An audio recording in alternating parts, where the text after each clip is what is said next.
Bem-vindo ao Papo Espírita, a espiritualidade na sua vida. Boa noite, bem-vindos ao Papo Espírita. Hoje a gente vai falar sobre como identificamos em nós a ansiedade. Será que todos nós somos ansiosos? Para falar sobre isso, a gente trouxe Pedro Paulo Zal, que é psicólogo clínico, trabalhador aqui da Comunhão Espírita de Brasília, e ele também apresenta, no último sábado de cada mês, o projeto Reforma Íntima na Prática. Muito bem-vindo, Pedro Paulo, tudo bem? Tudo bem, muito obrigado pelo convite mais uma vez. Primeira vez com a gente aqui, né? No nosso formatinho podcast, já esteve conosco lá nos idos de um outro estúdio pequenininho e também na pandemia online. Miriam dos Anjos e Thelma Alves também com a gente. Pedro Paulo, ansiedade junto com depressão são considerados transtornos emocionais do século, né? Uhum. Acometem, segundo a Organização Pan-Americana de Saúde, 300 milhões de pessoas no mundo, 20 milhões no Brasil, e a gente estava vendo que isso é um dado bem reduzido, porque tudo que é coletado através de quem tem medicação, mas não necessariamente de quem passa, né, pela ansiedade. Então, a primeira pergunta é como que a gente pode identificar se a gente é ansioso? A ansiedade, antes de mais nada, é um repertório emocional natural que todos nós temos, inclusive funcional. A gente precisa da ansiedade para que a gente esteja alerta, para que a gente se autopreserve, né? A questão toda é quando essa ansiedade ela se junta com um medo egocêntrico. O que é um medo egocêntrico? Medo é medo, né? Mas o egocêntrico. Então, aí nós temos, assim como a ansiedade ela se divide em ansiedade funcional ou normal e ansiedade patológica, o medo também tem essa distinção. A gente tem o medo natural, que é o medo que gera autopreservação, o medo de cair de um prédio, de ser atropelado, etc., por um carro. E a gente tem o medo egocêntrico, que é o medo que funciona em função das nossas necessidades egóicas, em função das nossas necessidades individuais, que às vezes são reais, às vezes são irreais. Então, quando eu tenho medo egocêntrico, esse sentimento ele vai disparar uma necessidade de eu me colocar num futuro normalmente catastrófico. Por exemplo, um medo de falar em público. O medo de falar em público. É um medo egocêntrico. É um medo egocêntrico. O medo egocêntrico, ele tem duas vertentes. Ou eu vou ter medo de não conquistar algo que eu estou buscando, ou eu vou ter medo de perder algo que eu acho que eu possuo. Então, ou é por falta, ou é por ter e medo de perder. Essas duas situações que nós vivemos constantemente, porque ou nós estamos lutando para conquistar alguma coisa, ou nós estamos lutando para manter alguma coisa. Né? Por exemplo, um casamento. Eu quero porque quero casar. Aí você casa. Beleza, aí você acha que vai ser tudo bacana. Uma parte é bacana, a outra não. Tem que trabalhar, né? Tem que trabalhar, tem que equilibrar isso. E aí você começa, às vezes, a sentir um medo de que o seu casamento pode, né? Pode não dar certo. Pode não dar certo. Você pode perder aquela pessoa Isso, ou aquela pode... estabilidade, aquela situação. Exatamente. Isso tudo agrega-se à questão do nosso temperamento, das nossas experiências dessa vida, das experiências de vidas passadas, que podem ser positivas ou negativas. Aliás, são positivas e negativas, né? E isso vai acumulando e gerando esse estado de apreensão, de ansiedade, de medo. Que quando você tem um autoconhecimento, uma autopercepção, você consegue dominar e controlar, equilibrar. Quando você não tem, isso se expande durante a sua vida e tende a crescer cada vez mais. Então, respondendo a tua pergunta inicial, como que eu identifico, né, se eu tenho uma ansiedade além da normalidade, além da funcionalidade? É quando eu começo a disfuncionalizar os meus pilares de vida. E aí vamos lá. Quais são meus pilares de vida? Eu tenho a minha parte intelectual, acadêmica, minha parte profissional, minha parte familiar, minha parte amorosa, minha parte espiritual, minha parte financeira. São vários pilares que a gente apoia a nossa vida durante o decorrer da nossa existência aqui. Cada um desses pilares eu tenho funções, eu tenho direitos e deveres. Né? Então, intelectualmente, eu preciso estudar para aprender alguma coisa, para a partir daí, por exemplo, desenvolver uma profissão. Isso é uma função. Depois que eu estou desenvolvendo a profissão, eu aprendo lá os conhecimentos, as práticas, e aí eu tenho que dar continuidade nisso. Ou então, desenvolver minha carreira profissional. Isso é outra função. Aí eu começo a namorar. Eu tenho uma responsabilidade afetiva pelaquela pessoa. Isso é outra função. Aí eu tenho filho. Eu tenho que cuidar dos meus filhos. É outra função. Eu tenho meus pais. Eu tenho a sociedade, que eu tenho que desenvolver a minha civilidade, né? A minha cidadania. É outra função. Eu tenho o meu espírito, que como espírito eu tenho que ter um equilíbrio energético e desenvolver os pilares do meu espírito na minha jornada eterna. Ser mais pacífico, ser mais manso, ser mais indulgente, ser mais caridoso, ser mais proativo, ser mais autoindulgente. Isso são várias funções. Quando a ansiedade vai aumentando, eu vou perdendo a capacidade funcional nesses pilares. Eu não consigo estudar mais, eu não consigo trabalhar direito, eu não consigo me relacionar afetivamente, amorosamente direito, eu não consigo exercer meu papel de filho, de pai, de irmão, de neto, de sogro. Não consigo, porque começo a ter medo de perder? É porque a gente, como nós estávamos conversando antes do programa iniciar, nós somos multidimensionais. E essas multidimensões, elas se intercalam, interagem e ajudam uma a outra. Então, nós temos a dimensão mental, física, mental, emocional e espiritual. Uma ajuda a outra ou derruba a outra. A ansiedade, ela vai estar na questão mental e emocional, que vai afetar o teu equilíbrio espiritual e o teu equilíbrio cognitivo, intelectual. Então, por exemplo, muitas pessoas hoje têm TAG, transtorno de ansiedade generalizada, que é uma das formas da ansiedade virar patologia. Que é o quê? É aquele tipo de pessoa que ela não discrimina o problema e a reação para o problema. Então, por exemplo, se esse copo d'água derrama, ela reage de 0 a 10, 10. Se o pneu do carro dela fura, ela reage 10. Se alguém morre, ela reage 10. Entende? Ela não consegue discriminar a reação dela em relação a um efeito negativo. Porque aquele efeito pode ser, inclusive, simples, né? Nem É pode simples. gerar algo tão complexo. E quem E ela superdimensiona isso. Entendeu? Certo. Ela reage de uma maneira muito... Ela, sem perceber, ela vai cada vez mais, a ansiedade vai tomando conta, a preocupação. Porque o que acontece? Quando eu tenho medo, vamos lembrar lá da época dos primórdios. Antigamente, nós só tínhamos o cérebro primitivo, que é essa parte aqui de trás. Os cérebros dos homens da caverna eles eram bem menores. Hoje, o nosso cérebro é maior. Por quê? Porque foi desenvolvido o lobo frontal. Qual é a diferença disso? O lobo frontal, ele serve para a gente discernir, para a gente raciocinar, para a gente refletir. O cérebro primitivo, ele trabalha só das emoções. E, basicamente, ele tem dupla função. Ou ele coloca a gente para lutar ou para fugir. Ficar alerta. Ficar alerta. É o cérebro que dá o alerta. A ansiedade, ela se comunica diretamente com essa parte do cérebro. Quando o cérebro recebe o pensamento ansioso ou o medo, o que ele faz? Ele diz, ou a pessoa tem que lutar ou tem que fugir. Para ela lutar e fugir, ela tem que se movimentar. Para ela se movimentar, ela vai precisar da estrutura muscular. Para os músculos funcionarem, eu preciso de sangue. E aí ela dispara quem? O coração. Há um efeito fisiológico. É um efeito fisiológico, que aí dá taquicardia, dá aceleração do coração. Isso. E aí eu começo a disparar para a pessoa ficar pronta. Ou ela vai lutar, ou ela vai fugir. Com a ansiedade aumentando, esse estímulo ele também vai aumentando. Ele vai continuando, você vai ficando num estado constante de hipervigilância ou de alerta, como você falou. Esse estado de hipervigilância, ele vai saturando o teu corpo. Ele vai dizendo o tempo todo para o teu corpo, olha, fica alerta, fica alerta, fica alerta, fica alerta. Chega um momento que esse sistema todo, intelectual, emocional, espiritual, ele entra em colapso. Por quê? Porque ele já fez tudo o que podia fazer, mas o processamento mental da ansiedade, ele continua. Gera um esgotamento na pessoa. Gera um esgotamento, que aí é a famosa... O que acontece nesse sentido? A famosa síndrome do pânico ou ataque de pânico, que tem acontecido muito.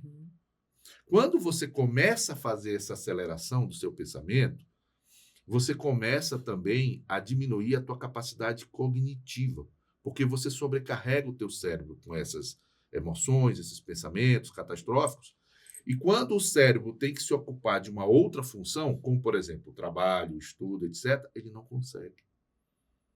Por quê? Porque ele está encharcado de várias outras situações. Ele está ocupado com várias outras situações. E aí a gente começa a ter vários déficits. Por exemplo, às vezes o cérebro ele precisa fazer um raciocínio do ponto de vista relacional.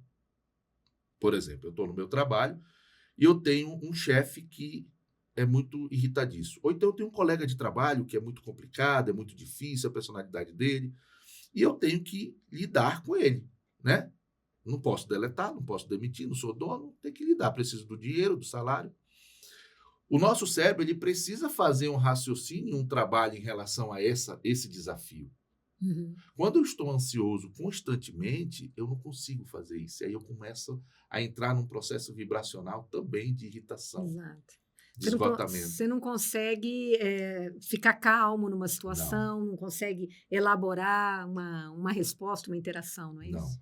E aí, ainda dentro da sua pergunta, é importante a gente começar a colocar nas nossas vidas, e eu falo isso muito nas minhas palestras, indicadores.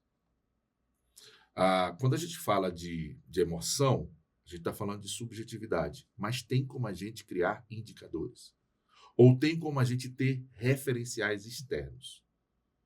Entende? É preciso que a gente faça isso, porque senão eu me perco.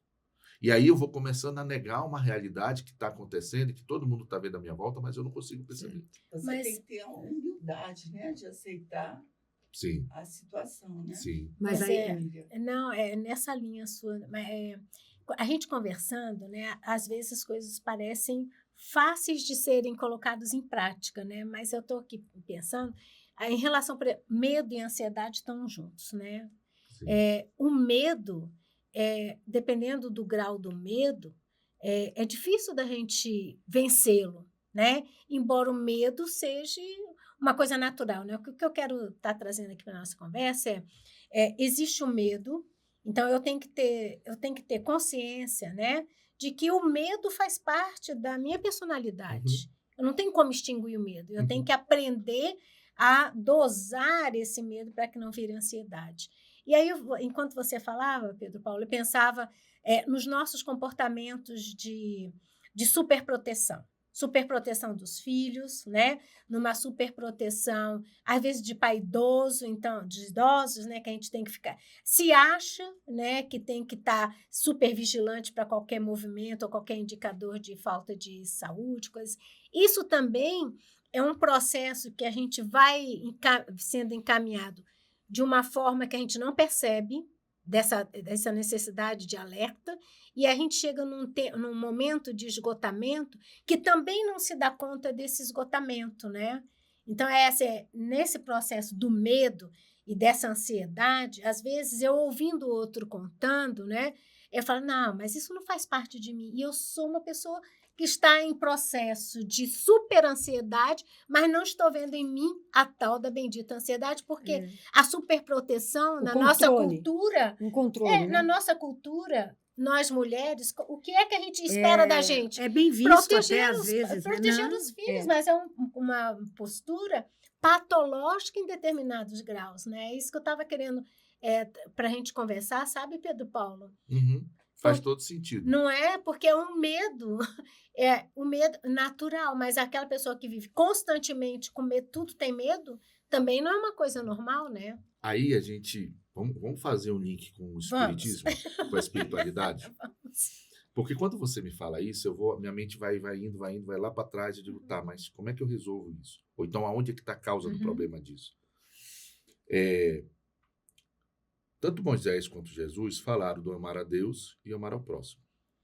Amar a Deus sobre todas as coisas, inclusive. Utilizou, não é só amar a Deus, é amar a Deus sobre todas as coisas. Essa frase, para mim, ela diz o seguinte: você vai nascer simples e ignorante e você vai precisar de apoio. Você vai precisar de sustentação, porque você não sabe de tudo. Correto? E existe um apoio. O universo te apoia nessa jornada. Que para nós, que não conseguimos explicar ainda tudo, chamamos de Deus. Né? Mas o que a gente faz? A gente se conecta com Deus sobre todas as coisas? Não. A gente se conecta sobre o que a matéria nos oferece. E aí começa o problema. Isso né? é tão importante. Aliás, da não é um gente, problema, é um desafio. né? Você escolhe o Deus errado, né? É o desafio, né? Então, a partir daí, a gente começa a se apoiar no que eu chamo de pau podre. Quando eu me apoio em pau podre, o que acontece? Vai quebrar, né? Vai Vai cair. quebrar. E aí, quando ele quebra a primeira vez, eu tenho 2 caminhos para lidar. Ou eu aprendo por que ele quebrou, e eu digo assim, pô, mas por que esse pau quebrou? Porque estava podre. Se está podre, você tem que se apoiar num pau mais rígido. Ou eu começo a criar medos por causa da experiência da queda. Uhum. E aí eu começo a me direcionar para um processo de hipervigilância. É o trauma. Então, o que você está me dizendo, desculpa te O cortar. quê? Então, eu estou diante de um problema, tenho uma experiência. Nessa experiência, ou eu faço a escolha de olhar as possíveis causas e resolvê-las, Uhum. tá? Não? Ou eu entro naquela de não está em mim resolver, espero da parte externa, né? Do outro, de nova circunstância, resolver por mim, e como eu não resolvo, eu começo a gerar em mim um medo que aquela circunstância volta. Aí aquela circunstância continua acontecendo Continua de outra acontecendo. forma. É, porque Né? eu começo a trabalhar padrões repetitivos. Tá certo. Ou então, eu tento compensar isso com outros desafios, mas sem o suporte firme. Então, por exemplo, eu tive um relacionamento e fui traído. Aí eu Nada fico, comum na nossa, nada comum, na né? nossa vida, não. né? Aí eu sofro muito por aquilo. Fui rejeitado, fui abandonado, etc, etc, etc. Aí eu vou, até busco outro relacionamento, sou traído de novo. Mesmo padrão, mesmas escolhas, O dedo podre, mesmo né? dedo podre, Tem essa. né? Aí isso vai traumatizando.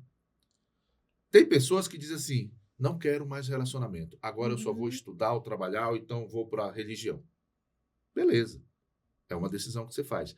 Mas você entende que o padrão interno da falta de uma percepção, de um suporte maior, você continua não buscando. Você ainda continua buscando nos outros pilares materiais aquele reforço. Você só transfere, né? Você só transfere. Mas o que você chama de um suporte maior nesse caso, por exemplo? Eu penso que é a confiança na providência divina. Porque eu digo assim, lá no consultório eu sempre falo assim, a vida, 50% eu resolvo, 50% o universo resolve.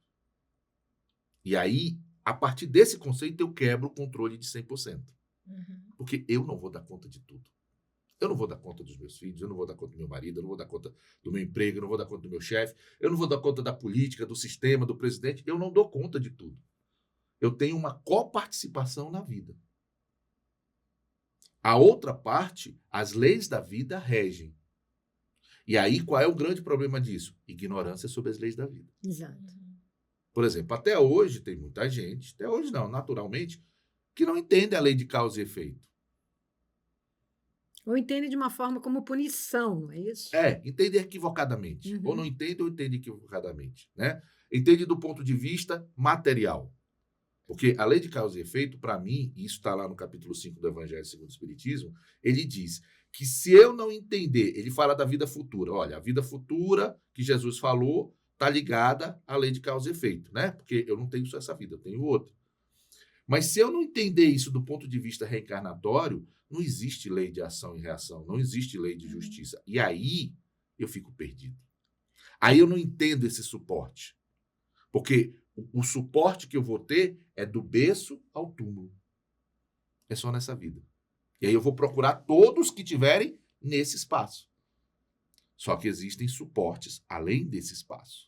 E normalmente as pessoas ansiosas, elas acham que elas têm que dar conta de tudo. Sim. Então elas nem apoio Sim. de outras pessoas, elas não querem, porque elas são hipervigilantes, controladoras, e aquilo, parece que se aquilo sai da mão dela, escapa da mão dela, aquilo gera uma ansiedade muito É porque grande. ela está com medo do sofrimento que ela teve lá atrás. E aí é preciso recontextualizar, é preciso ressignificar. Esses dias eu atendi um paciente que ele trabalhou, a formação dele era em TI, ele trabalhou numa universidade na área de TI, depois ele fez direito, E aí ele foi chamado por um professor da faculdade para assessorá-lo num tribunal superior, como chefe de gabinete. E lá ele desenvolveu muito bem, ele tinha uma capacidade de gestão, ganhou muito bem, tinha um salário ótimo, só que num determinado momento mudou a estrutura lá e ele precisava despachar processo, ele precisava fazer processo para auxiliar o juiz. E ele não tinha essa expertise. Conclusão, ele foi mandado embora. Isso machucou muito ele. Foi brutal. Ele ganhava tanto, ele até foi para o outro local que ganhou 20% do que ele ganhava, e depois ele foi diminuindo. A partir dessa experiência, ele hoje está tentando ele é advogado e está tentando se colocar no mercado de advocacia. Só que ele traz um trauma dessas experiências enorme. E aí o que ele faz hoje? Ele se subjuga e ele se autossacrifica para além da necessidade, para ele provar, para ele não passar pelaquela situação que ele passou antes de ser dispensado. Voltando nessa situação, eu quero voltar um tempinho atrás. Porque eu acho que também aí tá um miolo dessas nossas encrencas todas. Ele não estava preparado para aquele serviço novo que foi indicado. Isso traumatizou, tanto que, né, ele buscou, né, o seu acompanhamento. O que faz alguém nesse momento, que está claro, né, a gente conversando, que é fácil a gente olhar, né, a grama do outro, né? O que faz ele nesse momento em que ele percebe que não está preparado, mas entrar nesse processo de trauma, de ser dali para frente difícil de lidar na sua vida profissional? O que é uma não aceitação? É uma baixa autoestima? O que acontece que a gente raciocina? Porque aí a gente está tratando de um assunto, mas você falou da questão relacional, acho que deve existir, na minha ignorância, deve existir um fio que ligue situações diferentes a uma mesma tomada.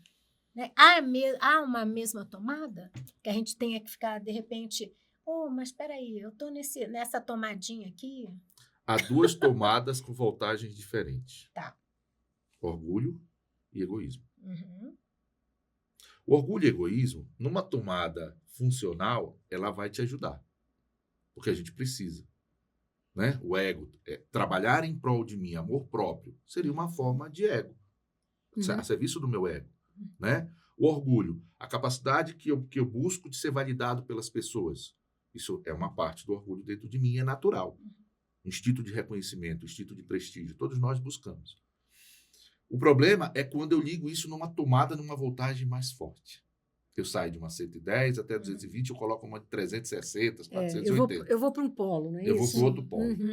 E aí eu começo a ficar, eu desvirtuo uma funcionalidade positiva para uma funcionalidade destrutiva. Eu estou lembrando o homem de bem. Sim. O homem de bem, ele coloca assim... Equilíbrio, porque na hora que você está numa função de trabalho boa, né, que você aparece, tudo, faz bem. Agora, quando você está naquela função que está sobre mudou, né, no caso de cargo e tudo, faça bem. Esse equilíbrio que a gente não tem. Né? Que ele sentiu como uma perda. Na verdade, o que acontece nesses casos? Orgulho ferido. Sim. E é essa percepção da busca que eu tenho que ter mesclado com a humildade. Eu posso buscar, eu posso me autoavaliar como uma pessoa competente, capaz, que eu posso ir além, mas eu preciso da humildade para saber também que eu estou sob uma programação que parte dela eu não conheço e é para o meu bem. E a gente tem limites, né? Exato. Entendeu? Parte dela eu não tenho, que foi me tirada para que eu pudesse desenvolver outras habilidades. O problema é que quando vem essa parte, que normalmente é a dor, a prova, a expiação, a dificuldade, aí o meu orgulho não quer aceitar. O meu ego não quer aceitar. E aí eu começo num processo ou de culpa ou de revolta. Ou eu bato em mim ou eu bato nos outros. Ou eu me revolto comigo ou me revolto com os outros. E aí começa todo o processo, a dinâmica, né, da ansiedade, do desespero, do medo, dos traumas, das crenças limitantes, da reatividade. E aí eu preciso entender esse processo todo. Muitos casos que eu atendo no consultório, eu faço a gente chama de flecha ascendente, né? Eu vai descascando a cebola para você pegar de um sintoma e chegar na causa. E a causa é a mesma para todos nós. Esses 2 exemplos que você deu, que foram da pessoa que foi traída 2 vezes, não quis mais relacionamentos, ou da pessoa que foi demitida porque não tinha uma competência necessária, e aí ela se revolta, vai para um outro emprego em que ela se sujeita a qualquer coisa para não perder. Então, está o medo da perda, né? Que você falou desde o começo. Eu tenho medo de perder um relacionamento e me machucar, e ele tem medo de não ser competente o suficiente. Não ser validado ou profissionalmente. não ser validado, então eu me entrego e sou um subalterno e me machucando, provavelmente, aceitando qualquer situação. Ou então, às vezes, eu fico tentando conseguir algo e a vida não me dá, né, para me proteger, e aí eu fico também ansioso por conta disso. Eu tenho um caso que eu atendo de um jovem adulto e que ele tem uma ansiedade muito grande, ele tem, às vezes, acessos de raiva muito forte, e ele tem uma dificuldade de lidar com o sexo feminino, do ponto de vista de um machismo estrutural, em termos de ciúme, de posse, né, de julgamento, e ele não consegue se relacionar. As pessoas ao redor dele, ele terminou agora a faculdade, e nesse tempo todo ele não conseguiu se relacionar continuamente com ninguém, só esporadicamente, muito pouco. E aí ele sofre por conta disso. Só que aí o processo de autoconhecimento, ele já começou a entender que muitas das vezes ele está sendo protegido em função dele próprio. Isso não quer dizer que ele não consiga desenvolver o que ele precisa para ele ter uma relação. Mas às vezes a gente precisa compreender, e aí já trabalhando a ansiedade, que se a vida não está me oportunizando algo, é porque talvez eu tenha que me preparar antes. Ele tem que mexer dentro dele. Dos valores dele, daquilo que da como ele enxerga o mundo, né? E aquela outra pessoa, para depois ele conseguir um relacionamento. Se né? for o caso. Porque tem complexidades internas tão profundas e tão graves que pode ser que nessa vida você não vai conseguir. Imagina se ele, por exemplo, praticaria um feminicídio. Sim. Né? Dependendo do grau dele. Mas hoje ele tem consciência disso. Certo. Hoje a gente já consegue, né? Depois de muito tempo com ele, ele já para e diz, Pedro, hoje eu penso que dentro desses meus ataques, se eu tiver uma relação, eu posso chegar ao feminicídio. Olha que interessante. Né? Bacana. E aí a gente entra num ponto que talvez seja um outro tema aí que eu acho extremamente importante, que é a educação emocional dos homens.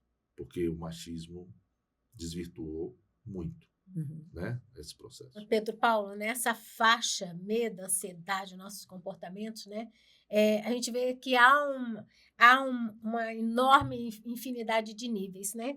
Quando eu saio do medo, da ansiedade, que seria benéfico, né, e passo para a parte patológica, eu também talvez não tivesse começando ou já está em sintonias com companhias espirituais, que no nosso meio espírita a gente chama de obsessores, mas são aqueles que apenas ou estimulam o que a gente já tem ou compartilham conosco o nosso medo, a nossa ansiedade? Com certeza. Do ponto de vista psicológico, inclusive, já tem a nomeação quando a ansiedade passa do normal, que são os transtornos de ansiedade. E a gente vai ter transtorno de ansiedade generalizada, nós vamos ter as fobias, nós vamos ter o pânico, nós vamos ter o transtorno de estresse pós-traumático, quando você vive uma situação ruim e aquilo fica repetindo na sua mente. Isso aconteceu muito com os soldados que foram para a guerra e voltaram, e qualquer barulho eles acham que é uma bomba, né? Então, assim, existem vários tipos de transtorno de ansiedade que gera esse campo vibracional contínuo. A partir do momento em que eu entro nessa faixa vibracional, automaticamente eu vou me conectar com os espíritos que também se assimilam com isso. Se existe um obsessor que, por exemplo, tem alguma conta, né, que eu tenho algum débito com ele vai aproveitar isso mais ainda. A gente já fez o começo do serviço, né? A gente já fez a nossa parte, Sim. e aí eles entram nessa frequência. Uma outra coisa também que é importante, às vezes, que eu acho interessante a gente falar aqui, que é a questão da mediunidade ignorada e desequilibrada. O médium que não conhece a sua mediunidade, ou não equilibra, por consequentemente não equilibra, ele vai estar sujeito a outras consciências também perturbadas, ansiosas, medrosas, e ele vai sentir isso, né? Se ele tem uma predisposição, isso encaixa. Tranquilo. Vira uma mediunidade desequilibrada com o processo obsessivo. Porque a obsessão, ela não se dá apenas de um espírito vingador. Ela se dá por conta de um espírito zombeteiro, por conta de um espírito sofredor, por conta de um espírito que vibra, né, numa ideia em que gera todo um medo, então uma raiva, enfim, uma irritação. Então, assim, há uma conexão direta. Se eu tenho um processo de ansiedade, provavelmente os espíritos que estão à minha volta, que também estão nessa faixa vibratória, eles vão se conectar a mim. E aí há uma potencialidade disso. Vai potencializando o teu medo. Nesse mundo, então, por exemplo, você tem muita fake news, que são produzidas para gerar medo. Sim. Então, as pessoas estão com medo de tudo. E aí a gente observa que falta um pouquinho de fé também, né? Das pessoas acreditarem que não, calma, isso aí é uma mentira. Aquilo ali não tem sentido. Vamos procurar um pouquinho a informação correta. Vamos saber se isso aqui é verdadeiro. Porque as pessoas entram naquela onda, né? E isso vai repercutindo, né? Não podemos trabalhar assim também? Em questão, no âmbito social? A doutrina espírita, ela fala que fora da caridade não há salvação. E já direcionando para um antídoto da ansiedade, um remédio para a ansiedade, a caridade, ela é muito forte nesse sentido. E como que isso se desenvolve na prática? Como que eu aplico a caridade para a minha ansiedade? Né? Porque tem pessoas que dizem, não, tem que estar equilibrado, tem que estar zen. Não, é o contrário. A caridade vai te acalmar. A caridade vai te dar a noção real do teu problema, que tu tá achando que é enorme. E aí tu chega lá na hora da caridade e tu vê que tem irmão que está sofrendo 10 vezes mais do que você. A caridade vai te fazer sentir uma faixa vibratória da espiritualidade amiga diferente daquela que você está acostumado da ansiedade. E aí você vai começar a discernir que existe um estado de espírito para além daquele que você está acostumado com a ansiedade. Então, quando eu pratico a caridade através de uma fé consciente e raciocinada, eu vou começando a ter experiências diferentes que a ansiedade me proporciona. E aí eu vou começando a ter discernimento. Eu vou entender que aquele estado que eu estou, ele não é um estado bom para mim, que eu preciso viver de uma outra forma, de uma outra maneira.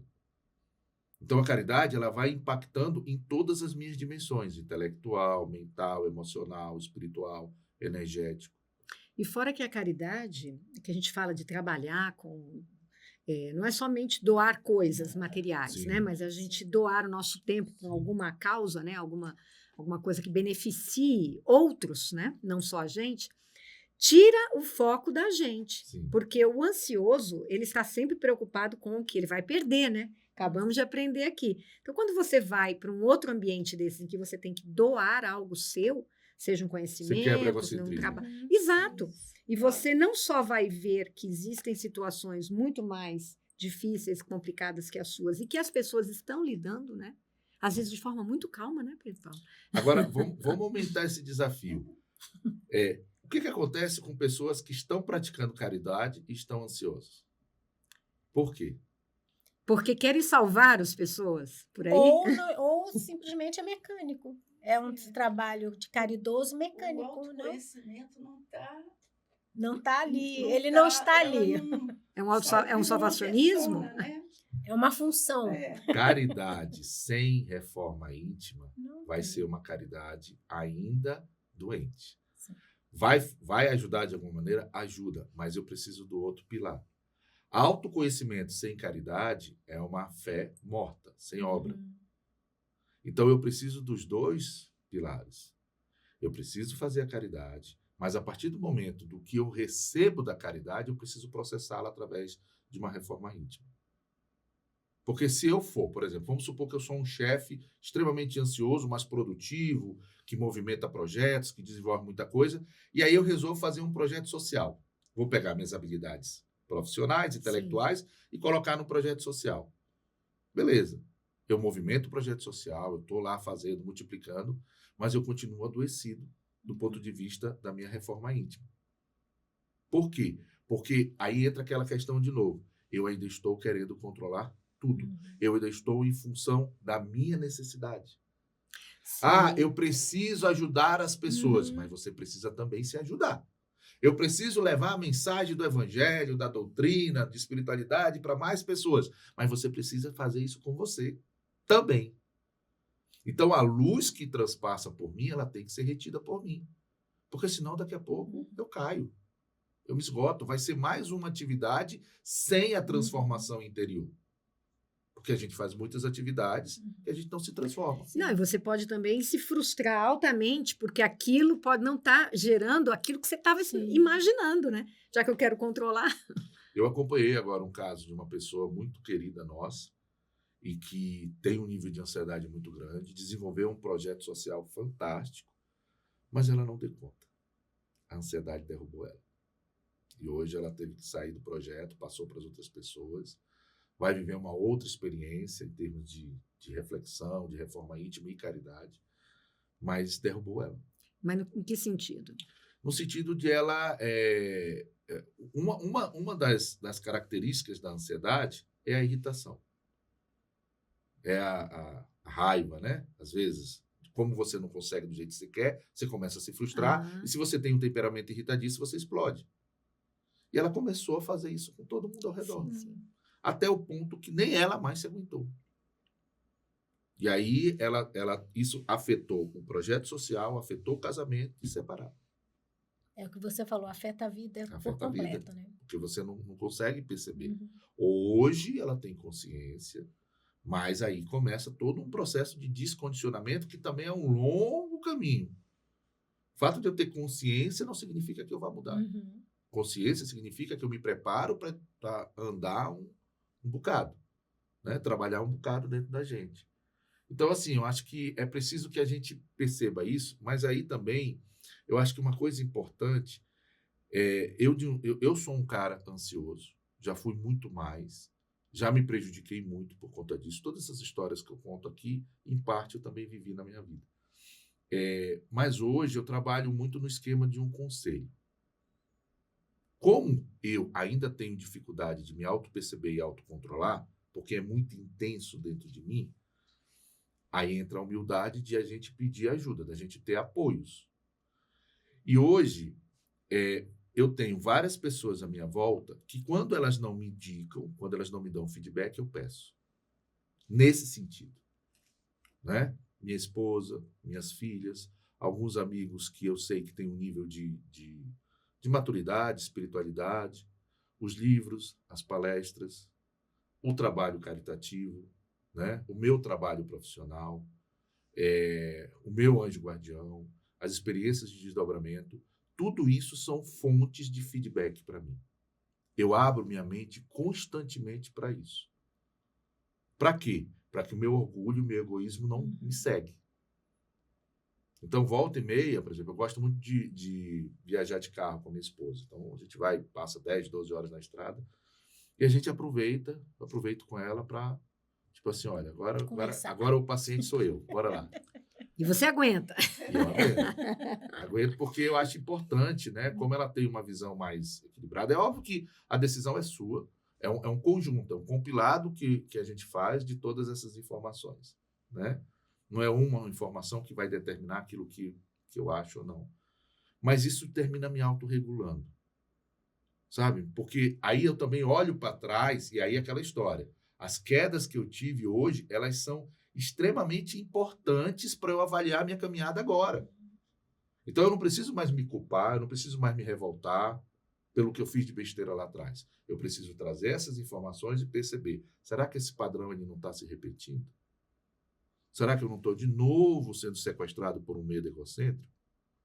Será que eu estou confiando na providência ou eu estou querendo fazer tudo? Entende? Então, é sempre um processo de autorregulação que a gente vai girando. E aí a oração, né? A leitura, tudo que a espiritualidade, que o universo oferece para a gente, dentro ou fora de um processo religioso, porque Deus está em tudo quanto é canto. Eu busco e tento o equilíbrio. Pedro Paulo já deu uma dica, né, para quem nos ouviu, porque a gente está acabando aqui o tempo do programa, mas olha aqui para aquela câmera, fala com os nossos telespectadores, qual é uma receitinha? Dá uma mensagem para eles, para quem quer começar esse trabalho que você está fazendo consigo, porque é muito corajoso, né? Você dizer que você procura esse autoconhecimento, procura ouvir de outras pessoas e utiliza todos esses recursos. Que mensagem você deixa? Eu acho que a principal mensagem é entender que Deus ama todos nós. É buscar, de todas as formas, se conectar com a origem de tudo. Por que Ele me criou? Por que Ele criou você? Por que Ele criou a gente? Como que Ele sustenta a gente? O que Ele quer falar com a gente todos os dias?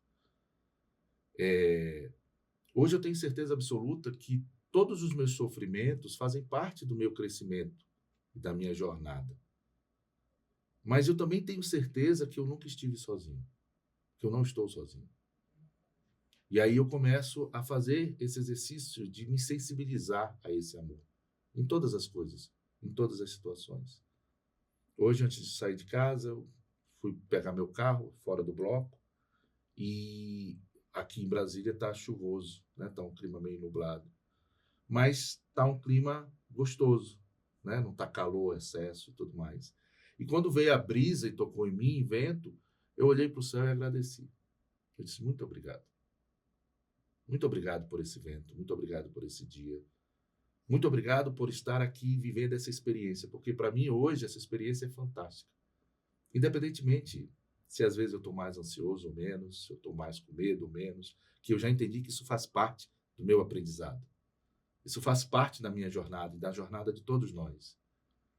E cada vez mais eu confio, eu seguro na mão de Deus e digo, olha, se eu tiver às vezes mais ansioso ou mais medroso, eu confio em Ti. Eu sei que a qualquer momento, a qualquer situação, eu sempre vou ser amparado e direcionado para a luz. É essa mensagem que eu queria colocar para todos nós. Muito obrigada, Pedro Paulo. Foi fantástica aqui a tua participação, né? Aprendemos muito uma aula. A gente espera que vocês tenham gostado. Miriam e Thelma, também obrigada aqui pelo bate-papo. E se vocês gostaram, compartilhem. Inscrevam-se, nós estamos no canal TV Comunhão no YouTube. E uma novidade para vocês, a gente está aqui fazendo uma propaganda do YouTube Music, porque você pode assistir a todos os programas, não só da TV Comunhão, né? Papo Espírita, você pode assistir a todos pelo YouTube Music, como se fosse um podcast. Você não precisa mais acessar o vídeo, você pode assistir só o áudio, trancar aqui a tua telinha, sair para caminhar, né? Assistir no carro, ouvir no carro, você pode só escutar Papo Espírita. Baixa o YouTube Music e você vai poder assistir nossos programas de forma muito mais tranquila. Então, Pedro Paulo, obrigada novamente a todos vocês que nos assistiram. Até a próxima.